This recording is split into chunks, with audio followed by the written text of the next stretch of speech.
Just a note before we begin. This episode of True Crime Conversations features adult themes, discussions of murder, coarse language, and the recounting of traumatic events. Listener discretion is advised.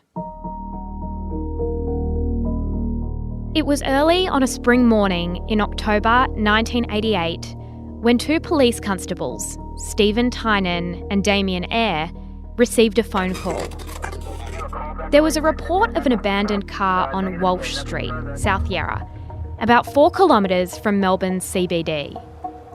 The two constables, aged 22 and 20, arrived at the scene around 4:50am and began to investigate an empty Holden sedan, seemingly abandoned in the middle of the road. Within moments, the two officers were ambushed by armed defenders. Constable Tynan was shot and killed instantly. Constable Eyre may have struggled with the attacker until he was approached from behind and shot point blank with his own gun. What ensued was the biggest investigation Victorian police had ever conducted.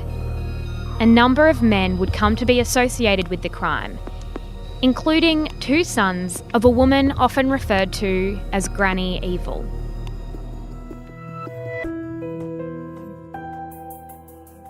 I'm Jessie Stevens, and this is True Crime Conversations, exploring the world's most notorious crimes by speaking to the people who know the most about them. In this episode, I'm speaking with author Adrian Tame about a woman he's written about and become close friends with. This woman is the head, or matriarch, of one of Australia's most notorious criminal families. Her name is Kath Pettingill. The public have also come to know her through her depiction in Australian film Animal Kingdom by actress Jackie Weaver. So let's begin in 1988, and it's about 4:39am when 2 quite junior constables, 22-year-old Steve Tynan and 20-year-old Damien Eyre, are called to Walsh Street in South Yarra. Why were they actually called there in the first place? Somebody reported a car parked in the middle of the street with its lights on, if I remember rightly, and the doors open. I honestly don't remember if the engine was running, but it was right in the middle of the street, so clearly it was an obstruction, and I think it was someone calling from a house to say that this car was there and it needed moving. And what did the police officers find when they arrived on the scene? An empty car. They pulled up behind the car and went over to have a look. It was empty. There was no sign of any occupants. And I believe one of them, I'm not sure which one of them, got into the driving seat, presumably to start moving the car or to check for any sign of any previous occupant. And the other one was kneeling beside the driver's seat, talking to his colleague who was actually sitting in the seat. And at that moment, a number of people arrived from behind them, and that's when the shootings began. And so both those police officers were shot that night, weren't they? Yes, they were both killed on the spot. One of them with a gun that was taken from the officer's own holster. It was removed from his holster and used to shoot him, and the other one with a gun that was brought to the scene. South Melbourne 150, I sent Plan 311 down to Walsh Street. Since then I've had about 3 or 4 cars come down saying that they've heard shots fired in that street, and I can't get Plan 311 at this stage. There's a massive police hunt for the killers who senselessly slaughtered 2 young policemen on a routine job in South Yarra at dawn today. They died from shotgun blasts to the head and back as they checked an abandoned car. I didn't look out my window immediately. I looked out maybe 5 minutes later because I was afraid a bullet might come through my window. And I saw one of the neighbours' Commodores parked dead in the middle of the street with the doors wide open. I recognised it immediately. And the police car was behind that with its lights on and its engine running, and then I saw a body on the road next to the Commodore, which was one of the policemen's. And I believe the other policeman was actually inside the Commodore. And how long did it take investigators to identify the suspects and to work out who might have done this? Well, it took a long time, and it wasn't a particularly coordinated process.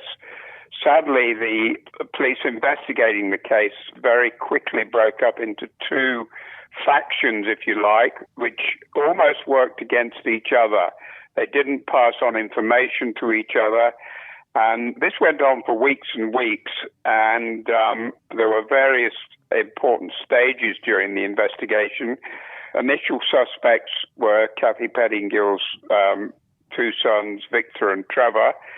Victor's house was raided on a number of occasions and was eventually completely and utterly destroyed, to the extent that when police had finished leveling the place, it was said that there wasn't any part of the house that you couldn't hold in the palms of two hands.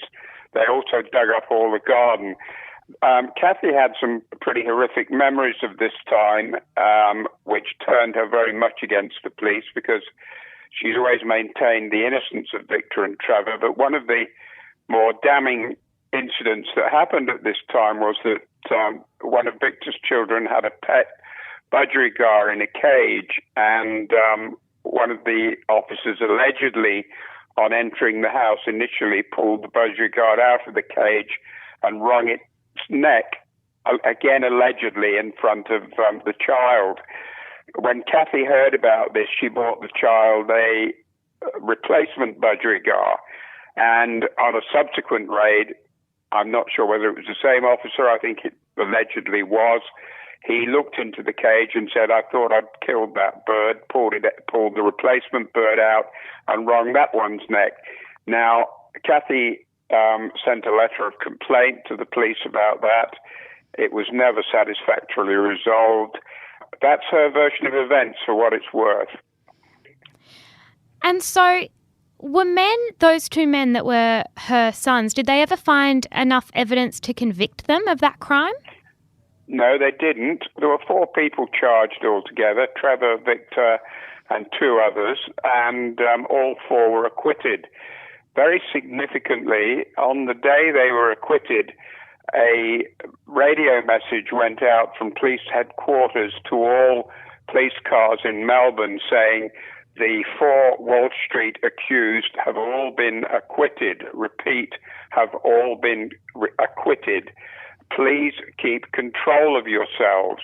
Now, that's a pretty interesting message. I don't quite know what the person making that message thought was going to happen, whether police were going to riot in the streets or how they were going to manifest their outrage at this verdict. But it was quite significant, I think, that message went out across the air.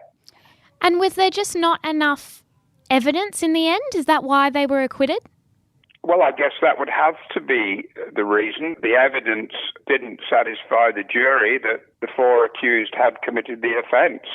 I mean, that's what normally happens in an acquittal, and I think that was very much the case. There was insufficient proof for a jury to find the 4 of them guilty.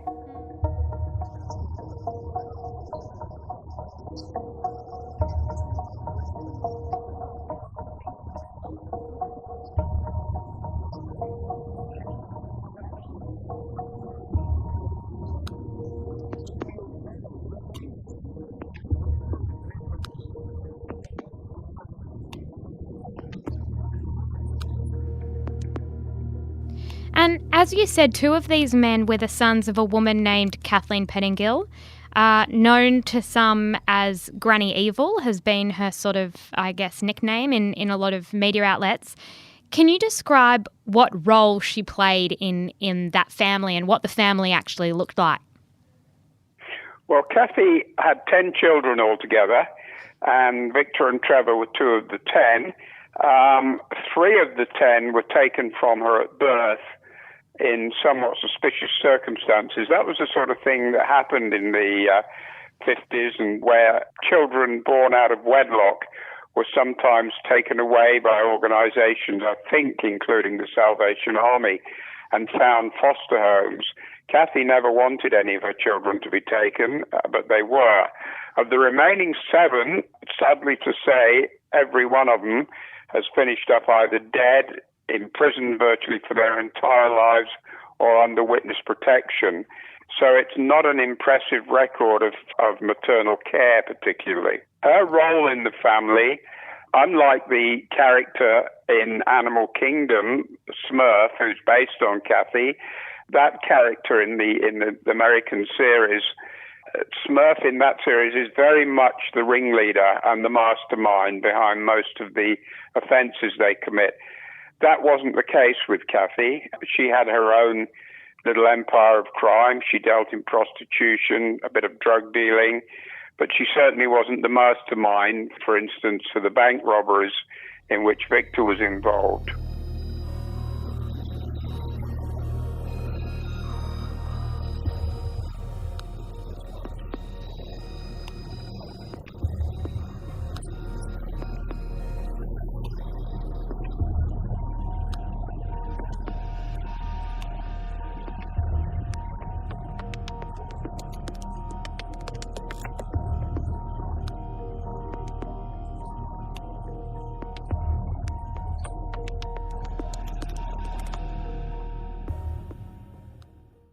So let's go back to her upbringing then, because she lost a sister very young, didn't she?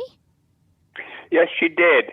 And she had a very, very strange upbringing. Initially, her mother, who was a serial bigamist and was married to a number of men at the same time, and was a very, very damaging influence on Kathy. Initially, her mother brought her and her sister Wilma, brought the two of them up, and Barbara, who was the young sister you've just alluded to, who died when she was very young. And Kathy actually witnessed her dying. Barbara was being transported out of the house where Kathy was then living. I should put in there the fact that when Kathy's mother became unwilling to bring up her three daughters, Kathy's grandmother took over their guardianship, and her grandmother had quite a grand house, I think from memory, in Essendon, and it was there that Kathy and Wilma and Barbara were brought up in much more civilized and caring surroundings than her mother had been able to provide. The three of them were occasionally known to roam the streets late at night because their mother wasn't caring for them, and that's why the grandmother stepped in. But Barbara died on the way out of the house to a car that was due to take her to hospital. She had polio. She had been in traction and all sorts of treatment for quite some years. I think she was only 4 or 5 when she died. She'd had a relapse and they were taking her to hospital, and Kathy was standing at the front gate when Barbara was brought out of the house in the arms of one of her grandmother's friends. And as he carried her out to the car parked on the street, she suddenly died in his arms, and one of the other adults said, "She's gone, take her back in the house." Now, Kathy was about, I think from memory, about 6 years of age at this time, and unaccountably she turned to Wilma and led her to the side of the road where there was quite a lot of traffic passing, and she said to Wilma, "Step into the road, Wilma, now you can be dead too," which is a pretty chilling story. There were other instances where Kathy had dealings with dead bodies which were equally chilling. One involved an elderly relative of her grandmother who was lying in a coffin inside the house, and the coffin was placed on a trestle. And Kathy, at the age, again, I think of around 6 or 7, was aware of this body in the coffin, but wasn't allowed, obviously, for her own protection to go near the coffin. But she snuck into the room where it was located without anybody knowing, and she walked over to where the coffin was on top of the trestle, and she pulled herself up onto the trestle and climbed into the coffin and sat on his chest. And knowing that he had false teeth, and always being fascinated by his ability to remove his teeth, she took the teeth out of the corpse's mouth and placed them in her own mouth, and then put them back again. And when she told me that story, I found that particularly chilling, and to some extent it gives an indication of the way that Kathy, as a very, very young child, was quite used to seeing bodies, being aware of death, and perhaps had something to do with the way her life turned out later on. And I should add that every now and then her mother would re-emerge on the scene and try and take Kathy and Wilma away for a day. Now, Wilma was terrified of her. Neither of them knew that she was her mother. They just knew her as this lady who used to come every now and then, and the grandmother wasn't particularly approving of this, but there wasn't a great deal she could do. But Wilma would hide away, and she wouldn't go with her, whereas Kathy would go with her, and thoroughly enjoyed the adventures that she got up to. For instance, on one occasion, her mother and a boyfriend, or perhaps a husband, I can't remember which, who she was with at the time, hijacked a bus and drove it over a cliff in the Dandenongs. Now, Kathy, again at a very impressionable age, found this a wonderful adventure. Meanwhile, Wilma is back with her grandmother, not being exposed to any of this. And again, it's significant that Kathy's life turned out the way it did, but Wilma, on the other hand, has become a successful civil servant in Canberra and has lived an entirely different life. The two of them are still very fond of each other, though, incidentally. And so Kathleen, with those experiences and sort of having her mother absent for a lot of her life, she was forced to grow up quite quickly. And so she had her first child quite young, didn't she? Yes, she was 16 when Dennis was born. And it was a great moment for her. She, for some reason, she had read in the Bible that, or her interpretation of what she read in the Bible was that Satan was more powerful than God.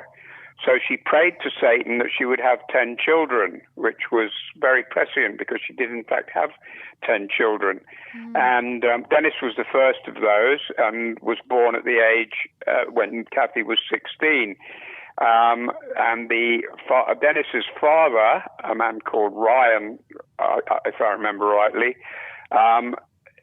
initially didn't want to marry Kathy until it became obvious that she was pregnant, and stood her up in the church for the initial wedding ceremony. So Kathy gained revenge later when the marriage did take place by delaying her arrival at the ceremony by some considerable time, leaving him waiting at the altar for her. The marriage wasn't particularly successful. How long were they together? Well, he went to serve in the Second World War, and I think they were probably together only for a matter of maybe 3, 4, 5 years. And this was one of those situations, wasn't it, where Dennis actually didn't know who his mother was?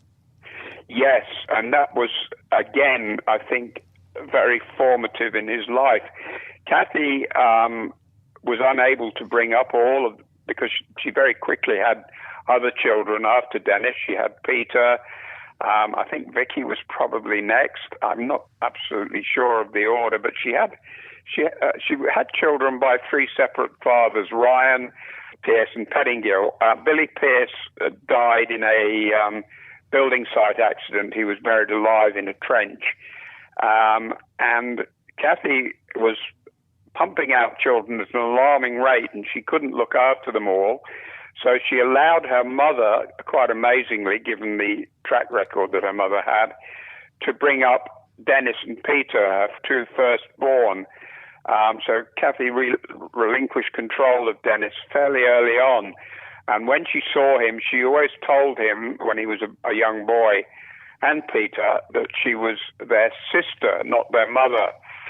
And she finally revealed the truth to Dennis many years later. He was in his late teens, and he was in a prison cell in Pentridge for one of his earlier offenses. And Kathy wrote him a letter, a very traumatic letter, which said, "Dennis, I have something to tell you. I am not your sister. I'm your mother."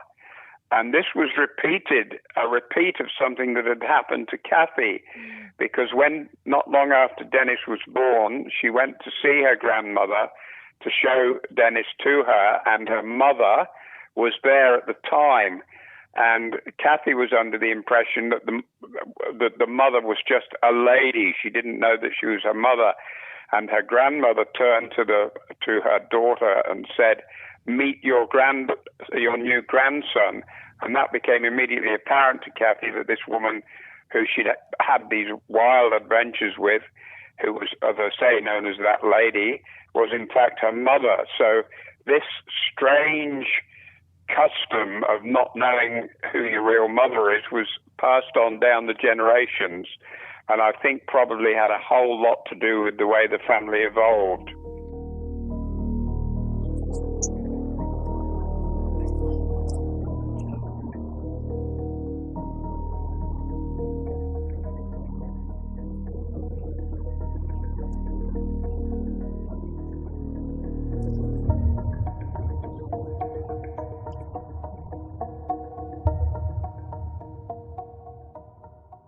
And so for a lot of that time, Kathy was, either raising children or surviving independently. And so what was she doing for work?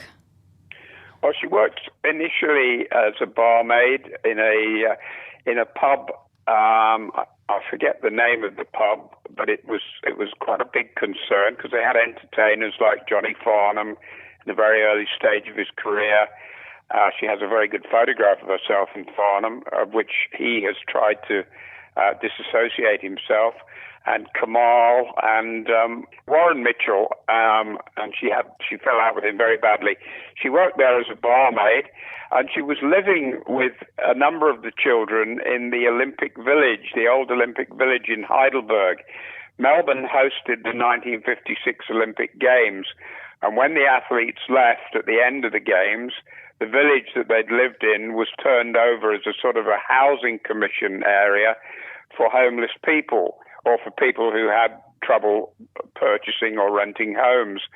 And it was very rapidly became something of a slum and a very tough, hard area. And as Kathy put it, you had to look after yourself. It was survival of the fittest. And that was where she brought up her children. And in answer to your question, yep, she worked initially as a barmaid. And then not long after that, she became involved in prostitution when she realized that she could make as much money in one night working as a prostitute in a brothel as she could in a week or two behind the bar in the hotel where she worked previously. Was that dangerous at the time? What, working in a brothel? Yeah. Not really for Kathy. Kathy's always been able to look after herself, both emotionally and physically. She was a very accomplished street fighter when necessary. I once asked her and said to her, Kathy, you're probably a little bit over 5 foot tall, and you weigh about 6 or 7 stone wet through. How could you possibly be a successful street fighter? And she said, well, when you get involved in a fight, you have to forget about getting hurt.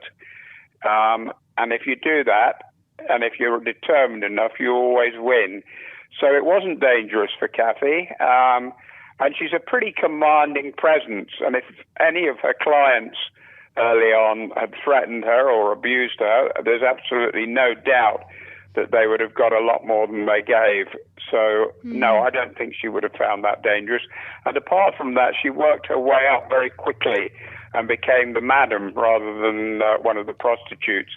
And most of the prostitutes who worked for her when she became a madam regarded her with a great deal of benevolence because she was much more generous than most brothel operators at that time, in that she allowed the girls to keep more of their takings than the majority of them, and she looked after them. She made sure that their welfare was taken care of. And one of the most sort of, iconic features of Kathy, and people might have seen images or videos of her, is that she has a glass eye, doesn't she? She does indeed.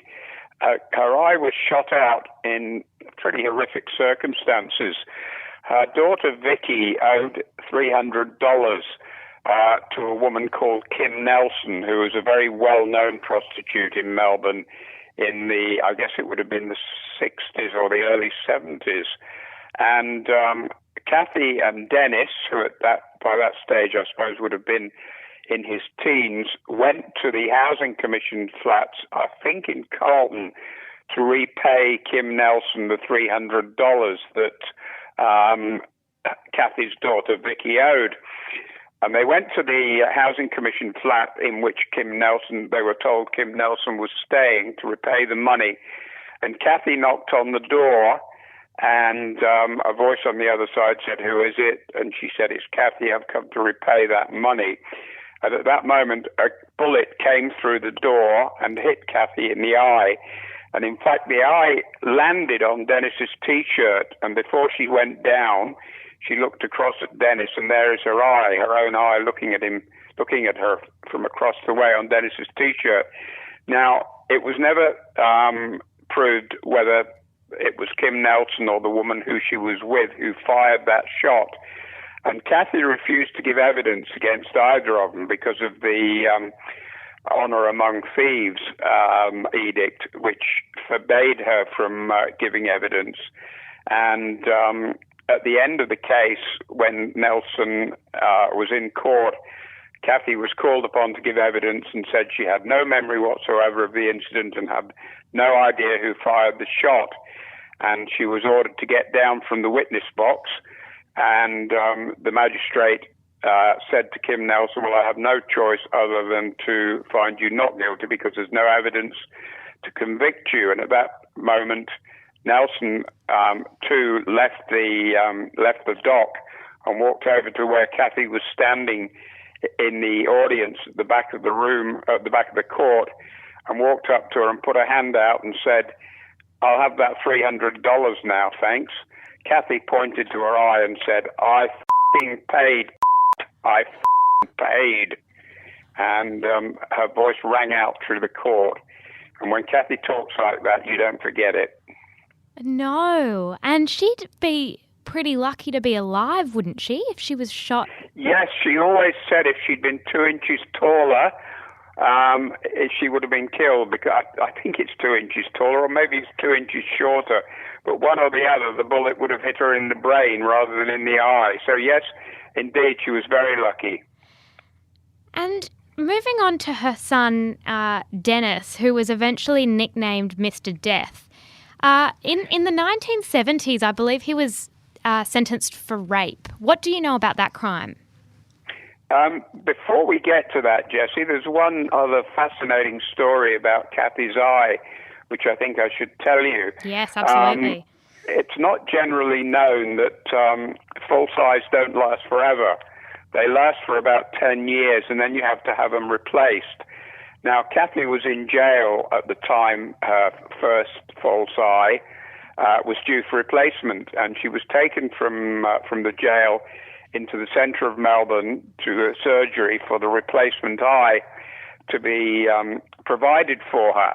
And she knew that there would be a wait of some considerable time after the operation before she was taken back to the jail in the police vehicle later that day.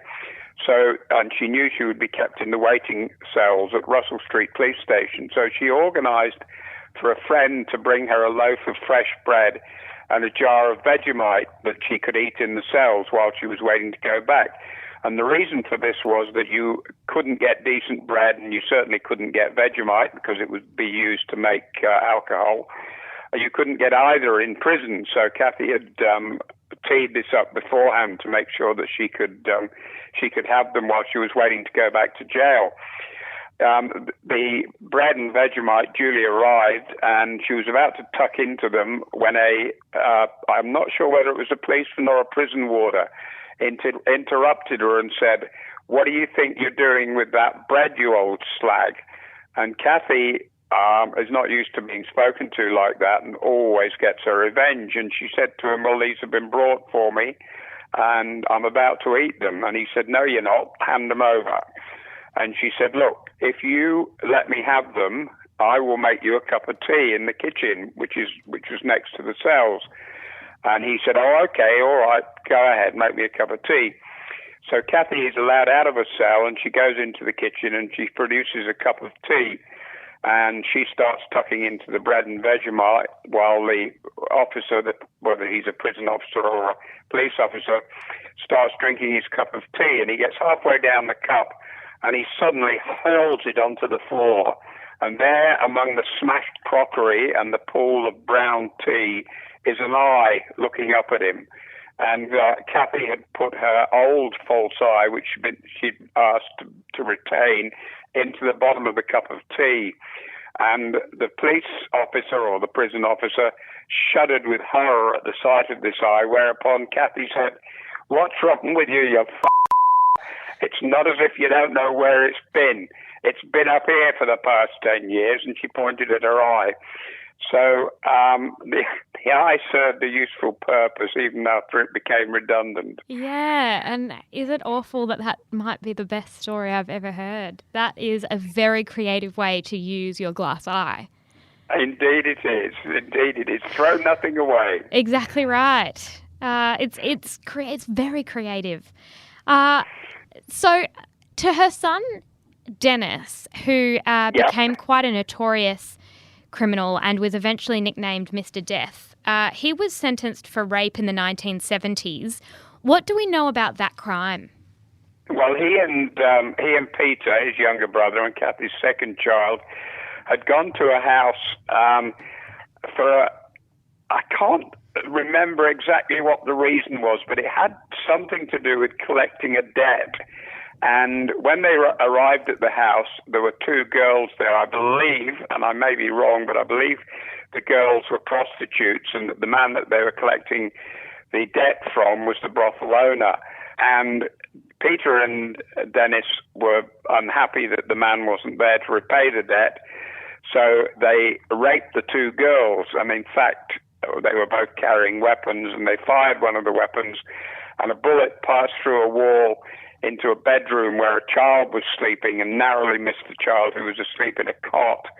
They then went on a rampage that lasted for 2 or 3 days and involved shoot-ups in a restaurant, at a party where one of the Dingoes, which was a well-known rock and roll band in Melbourne at that time, were playing at this particular party.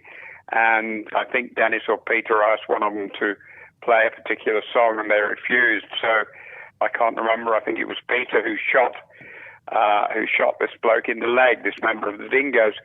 And when he appeared in court and was charged with shooting this bloke, Kathy stood up in the back of the courtroom and said, "I thought there was a bounty awarded for shooting dingoes.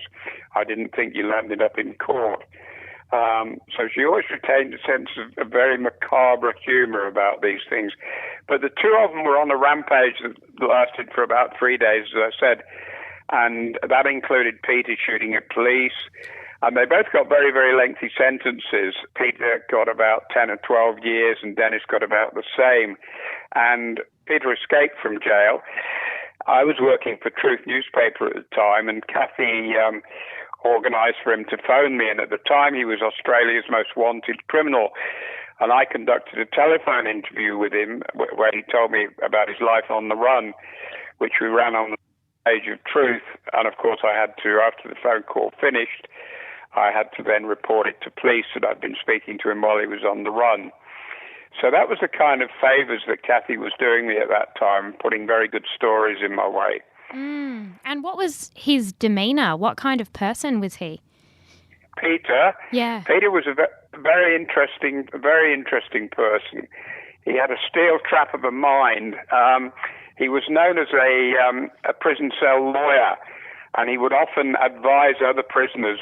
He spent something like 35 out of 38 years of his later life in jail. His entire life was spent behind bars, and he became very proficient in the law, and Kathy used to buy him legal books and take them into him. And it's said that barristers and QCs would attend court when Peter was defending himself, because they were so fascinated by the very good legal fight that he always put up. But to give you some idea of Peter's steel trap mind, he attended Victor's funeral many, many years later. Now, I drove Kathy to Victor's funeral, and she and I approached the church, and Peter was standing outside the door. And I hadn't seen or spoken to Peter for probably 30-odd years at this time. And I shook his hand and I said, Peter, it's a long time since we spoke. When you spoke to me when you were on the run, and I wrote a story on the front page of Truth. And he looked at me and he said, yep, that was February 23rd, 1973, or words to that effect. He got the exact date right because I checked it later. And that was the kind of mind he had. But he and Dennis had a very, very rocky relationship. And Dennis did something quite terrible to him on one occasion. Peter was spending one of his very few periods out of jail, and he became a very successful drug dealer, and he bought himself a house, I think from memory, in North Baldwin. And he had 2 dogs. I think from memory they were Alsatian dogs. And he had a swimming pool at the back of his property, which had no water in it. It was empty. And he and Dennis fell out over something or other.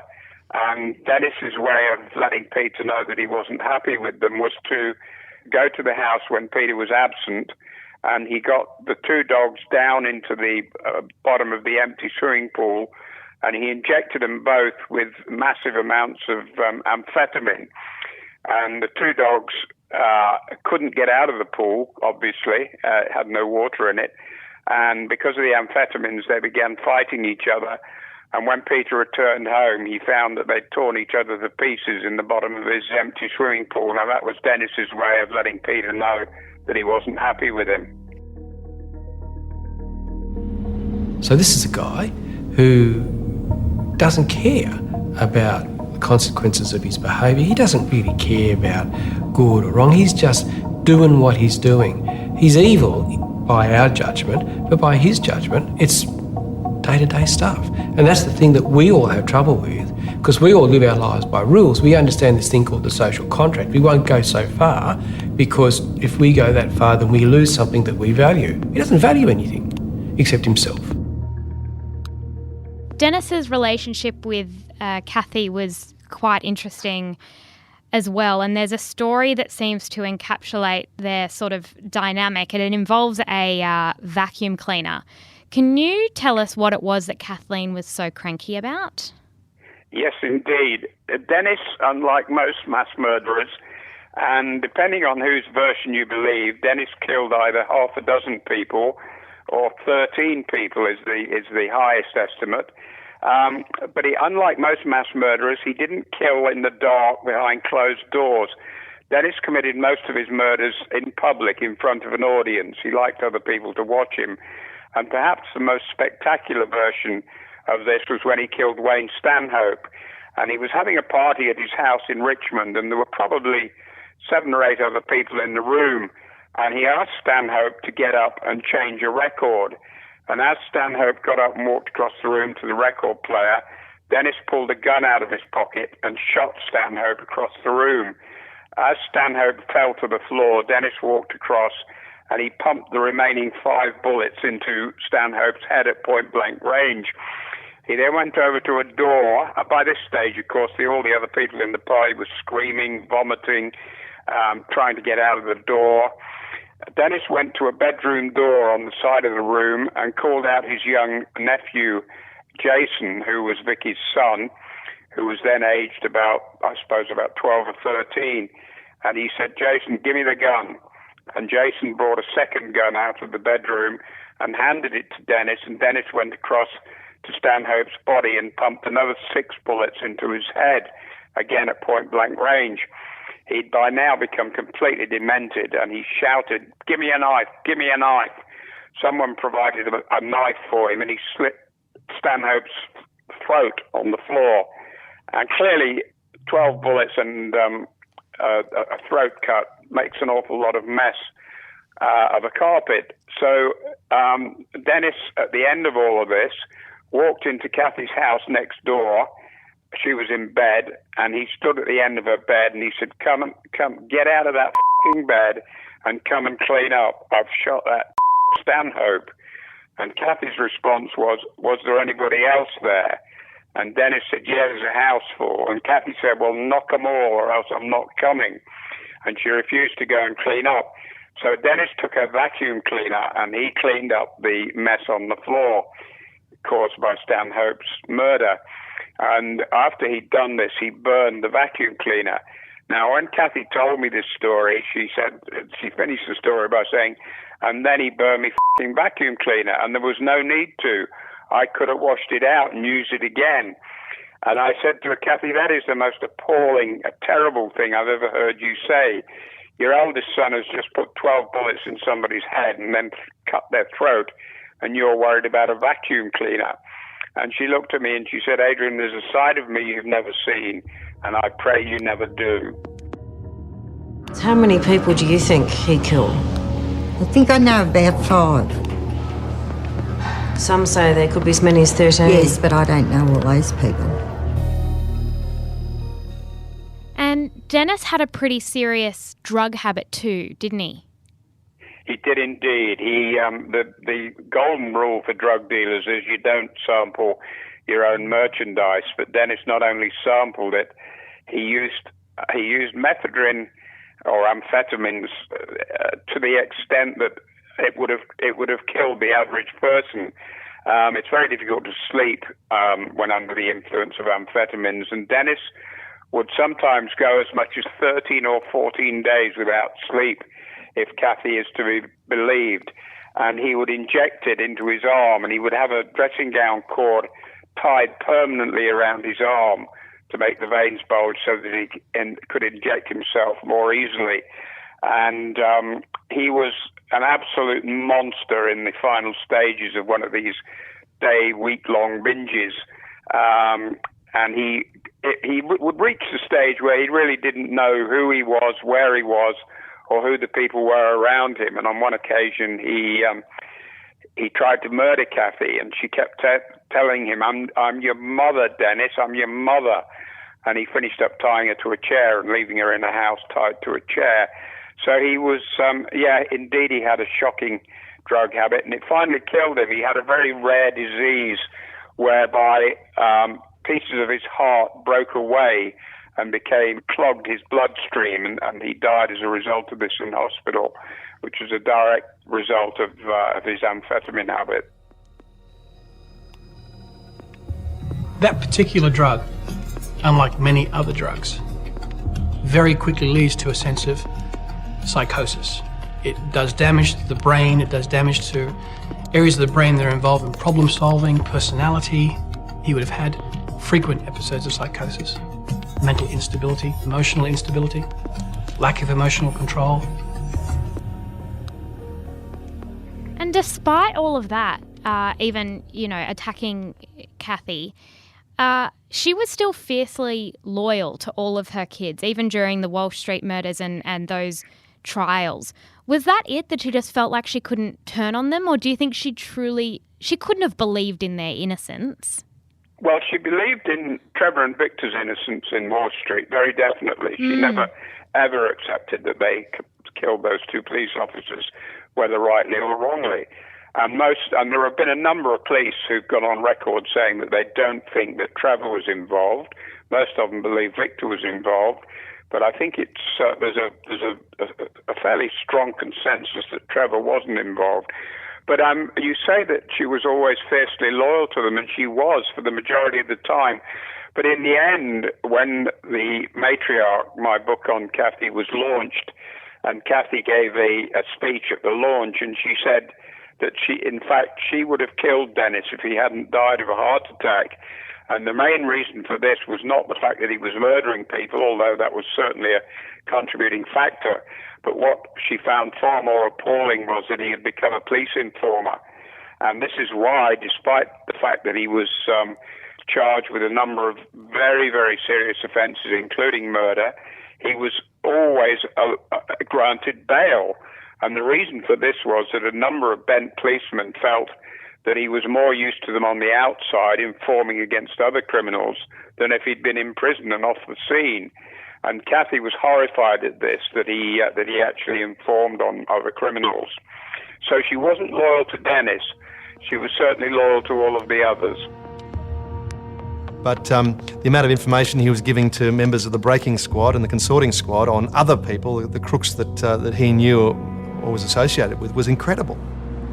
There were times when you had one set of Victoria Police who were trying to load Dennis Allen up with a gun and another lot who were trying to cut them off and give Dennis a warning. Got to a ludicrous situation where he got bail in the most ridiculous circumstances, but he was that useful to certain police. I mean, it got to the stage where he felt so untouchable that he hatched a plot to blow up a court, for instance. Still got bail. And the last thing I wanted to ask you is about a quote from your book. And you write that despite everything she's done and the crimes of her children, I still like Kathleen Pettingill as a person. And I just wanted to ask you why that is. Well, I guess one of my beliefs is that we're not put on this earth to judge people. Now, obviously, that doesn't include people like Adolf Hitler or Peter Dutton. And I certainly judge people like Adolf Hitler and Peter Dutton. But I am aware that Kathy has done and seen some terrible things. But there's another side to her, and that side is one that demonstrates considerable loyalty. She's always been very loyal to me. She's always been very supportive of me in my career as a writer and journalist. And she has never, ever done anything that in any way has harmed me. And I guess my philosophy on that is that you treat people the way they treat you. And Kathy and I, for close to 50 years, have enjoyed a successful relationship. We split everything that we've made from the book and from film rights to the book, from TV interviews and so on. It all gets split down the middle. We've never signed a contract to that effect. We've not even shaken hands on it. We just trust each other. And I guess for that reason, I find that I do like her. She's humorous. She's always good company. There's never a dull moment around Kathy, and there is much to like about her, despite the very, very dark side to her character, which I'm quite happy to acknowledge exists. And she has seen and done some terrible, terrible things. But I haven't been exposed to those things. I've only been exposed to the positive side of her nature, and there is a very strong positive side, and I guess that's the side of her that I like and regard as a friend. She seems to be a very multifaceted human being. Indeed she is. There's much more to Kathy than her tag Granny Evil. Very much more. I mean, some years ago she received a community service award from the then Victorian Premier, Steve Bracks. I doubt that he knew who he was making the award to, but it was for her services to local pensioners in the Victorian coastal town where she lives, because she used to drive little old ladies to the bingo in a nearby town every week, and had done that for a number of years. So she got this community service award. So there is a side to her that is not the one that is personified by the tag Granny Evil by any means. Thank you so much for speaking to us today. I really appreciate it. That's a pleasure, Jessie. You can find Adrian Tame's book, The Matriarch, at all good bookstores, online, or by following the link in the description of this episode. For photos and extra information about Kath Pettingill, don't forget to join our closed Facebook group. Just search True Crime Conversations on Facebook. True Crime Conversations is a Mamamia podcast hosted by me, Jessie Stevens, and produced by Elise Cooper.